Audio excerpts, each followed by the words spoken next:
انسان کو اگر کبھی قسم اٹھانی پڑ جائے اور اس قسم اٹھانے کے معاملے میں وہ سچا ہو تو صرف اللہ کے نام کی یا اللہ کی صفات کی قسم اٹھا سکتا ہے۔ غیر اللہ کی قسم اٹھانا حرام ہے، اسلام نے اس عمل سے منع کیا ہے۔ اور اگر وہ جھوٹا ہے معاملے میں، پھر وہ اللہ کی قسم اٹھائے تو یہ کبیرہ گناہ ہے۔ نہ وہ غیر اللہ کی قسم اٹھائے گا اور نہ ہی اللہ کی۔ سچا ہونے کی صورت میں صرف اللہ کے پیارے ناموں کی، اللہ کی صفات کی قسم اٹھائی جا سکتی ہے۔ آئیے پیارے نبی صلی اللہ علیہ وسلم کا ایک واقعہ سنتے ہیں۔ سیدنا عبداللہ ابن عمر بیان کرتے ہیں، صحیح بخاری 6646 نمبر روایت ہے کہ امیر عمر رضی اللہ عنہ وارضا قافلے کے ساتھ جا رہے اور اپنے باپ کی قسم اٹھا رہے۔ رسول اللہ صلی اللہ علیہ وسلم نے ان کو اس حال میں دیکھا تو آپ صلی اللہ علیہ وسلم نے فرمایا، الا ان اللہ ینہاکم ان تحلفوا بآبائکم، سن لو بے شک اللہ تعالی نے تمہیں منع کیا ہے کہ تم اپنے باپ کی قسم اٹھاؤ۔ فمن كان حالفا فليحلف باللہ او لیصمت، اپنے باپ کی دادا کی قسمیں نہ اٹھاؤ، تو جو کوئی حلف اٹھانا چاہے، قسم اٹھانا چاہے تو وہ اللہ کے نام کی قسم اٹھائے یا پھر خاموشی اختیار کرے۔ پیارے نبی صلی اللہ علیہ وسلم کا ایک اور فرمان ابو داؤد 3248 نمبر روایت ہے، ابو ہریرہ بیان کرتے ہیں رضی اللہ عنہ وارضا کہ پیارے نبی صلی اللہ علیہ وسلم نے فرمایا، لا تحلفوا بآبائکم، اپنے آباء و اجداد کی قسمیں نہ اٹھاؤ، ولا بامہاتکم، اپنی ماؤں کی قسمیں نہ اٹھاؤ، ولا بالانداد، بتوں کی قسمیں نہ اٹھاؤ، ولا تحلفوا الا باللہ، جب بھی قسم اٹھانی ہو تو صرف ایک اللہ کے نام کی قسم اٹھاؤ، ولا تحلفوا الا وانتم صادقون، اور جب بھی قسم اٹھاؤ سچائی کی حالت میں قسم اٹھاؤ۔ معاملے میں سچے ہو تو قسم اٹھاؤ، اگر سچے نہیں ہو تو پھر قسم نہ اٹھاؤ۔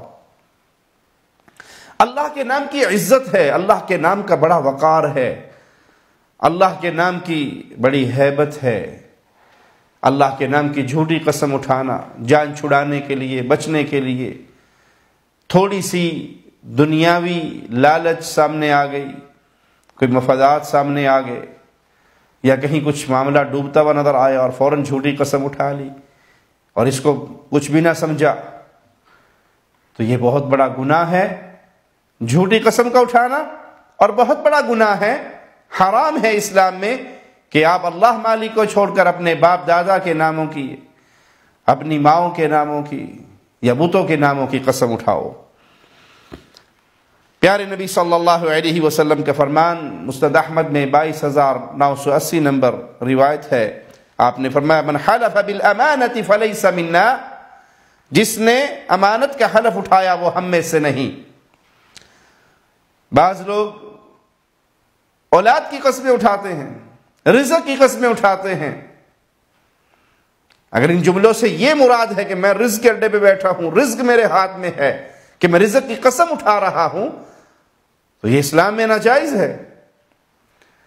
اللہ کے نبی صلی اللہ علیہ وسلم فرما رہے ہیں کہ تم میں سے جس نے امانت کی قسم اٹھائی فلیس منا، وہ ہم میں سے نہیں۔ اور یہ بہت بڑی پھٹکار ہے، یہ بہت بڑی محرومی ہے، جس سے رشتہ محمد کریم صلی اللہ علیہ وسلم توڑ لیں، روکے وہ ہم میں سے نہیں، ہماری عادات پہ نہیں، ہمارے طریقے پہ نہیں، ہمارے راستے پہ نہیں، تو انسان کہاں جائے گا؟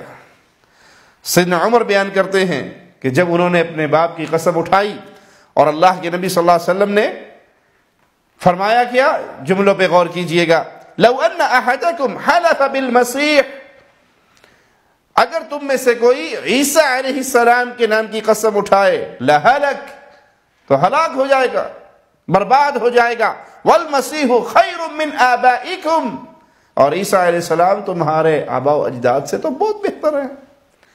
اگر عیسیٰ کے نام کی قسم اٹھانے والا ہلاک ہو رہا ہے تو باپ دادا کے نام کی قسم اٹھانے والا کیسے بچ جائے گا؟ معنی یہ کہ شریعت محمدیہ میں قسم صرف اللہ کے نام کی اٹھائی جاتی ہے۔ عام رواج ہے لوگوں کے اندر، کوئی اولاد کے سر پہ ہاتھ رکھے، میں اپنے بچوں کی قسم اٹھاتا ہوں، میں حاجن کے دوپٹے کی قسم اٹھاتا ہوں، میں پیر صاحب کی، شاہ صاحب کی قسم اٹھاتا ہوں۔ اور بعض جگہوں پہ تو یہ رواج ہے، اچھا آپ نے کام کیا ہے؟ نہیں کیا؟ سچے ہو؟ جی بالکل سچا ہوں، آ جاؤ بابا کے مزار کی کنڈی کھول دو۔ کیوں؟ اگر اس نے جھوٹی قسم اٹھائی پیر کی اور اس کی کنڈی کھولنے کا جرم کر لیا، پیر اس کا بیڑا غرق کر دے گا، مار دے گا، ہلاک کر دے گا۔ بعض مجرموں کا یہ حال ہے کہ وہ مسجد میں آ کر جھوٹی قسم اٹھا لیں گے،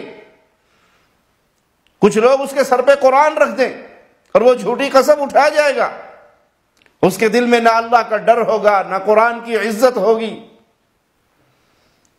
لیکن اگر اسی سے کہا جائے کہ پیر کی قبر پہ آ کے قسم اٹھاؤ، یا اس کے مزار کی کنڈی کھول دو، یا فلاں کام کر دو بابا جی کی درگاہ پہ آ کے، تو یہ ڈر جائے گا اور کانپ جائے گا اور بابا مار دے گا، بابا ہلاک کر دے گا، بابا انتقام لے گا۔ جو بیچارہ خود مر کے مٹی میں چلا گیا ہے وہ تجھے کیا کر لے گا؟ لیکن مردوں کا خوف ایسا طاری ہے، اللہ کے نام کی قسمیں اٹھانا، جھوٹ کے معاملات میں جان چھڑانے کے لیے، بچنے کے لیے اللہ کی قسم واللہ میں نے نہیں کی، معمولی معاملہ ہے۔ قدر نہیں ہے، عزت نہیں ہے، علم نہیں ہے کہ اللہ کی قدرت، اللہ کی پکڑ کتنی شدید ہے۔ پیارے نبی صلی اللہ علیہ وسلم نے فرمایا، اور یہ روایت صحیح مسلم میں 1648 نمبر ہے، لا تحلفوا بالتواغی ولا بآبائکم، نہ تو تم بتوں کی قسم کھاؤ اور نہ اپنے باپ دادا کی قسم اٹھاؤ۔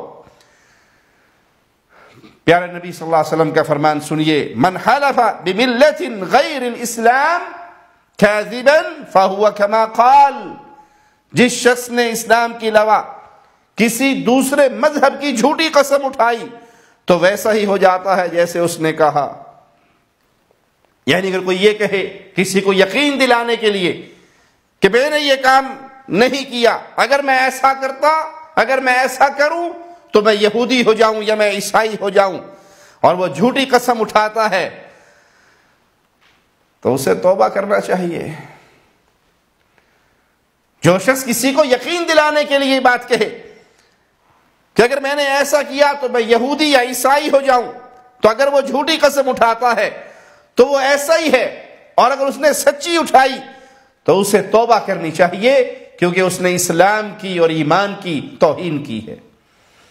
پیارے نبی صلی اللہ علیہ وسلم کا فرمان ہے، من حلف فقال انی بریء من الاسلام فإن كان كاذبا فهو كما قال وإن كان صادقا فلن يرجع إلى الإسلام سالما۔ جس نے قسم اٹھائی کہ میں اسلام سے بری ہوں، تو اگر تو وہ جھوٹا ہوا تو وہی ہوا جو اس نے کہا، اور اگر سچا بھی ہوا تو اسلام کی طرف صحیح سالم نہیں لوٹے گا۔ یہ قسم کا معاملہ بڑا شدید ہے، یہ معمولی ماجرا نہیں ہے۔ معمولی باتوں پر انسان اپنی زبان سے ایسے جملے نکال دے جو اس کے لیے ہلاکت اور بربادی کے دروازے کھول دے۔ رکنا چاہیے، قدموں کو روکنا چاہیے، زبانوں کو کنٹرول کرنا چاہیے، سچ اور جھوٹ کا فیصلہ کرنا چاہیے، اور پھر رک کے سوچنا چاہیے کہ اگر معاملہ قسم تک پہنچ گیا ہے تو ہم نے صرف اللہ کے نام کی قسم اٹھانی ہے، اور وہ بھی سچی قسم اٹھانی ہے، وگرنہ انجام کتنا خطرناک ہے۔ پیارے نبی صلی اللہ علیہ وسلم کا یہ فرمان سنیے جو مسند احمد میں 6072 نمبر روایت ہے، من حلف بغیر اللہ فقد کفر او اشرک، جس نے غیر اللہ کی قسم اٹھائی اس نے کفر کیا یا شرک کیا۔ اللہ سے دعا ہے اللہ ہمیں توحید کا صحیح فہم عطا فرمائے۔ اقول قولی ھذا واستغفر اللہ لی ولکم ولسائر المسلمین۔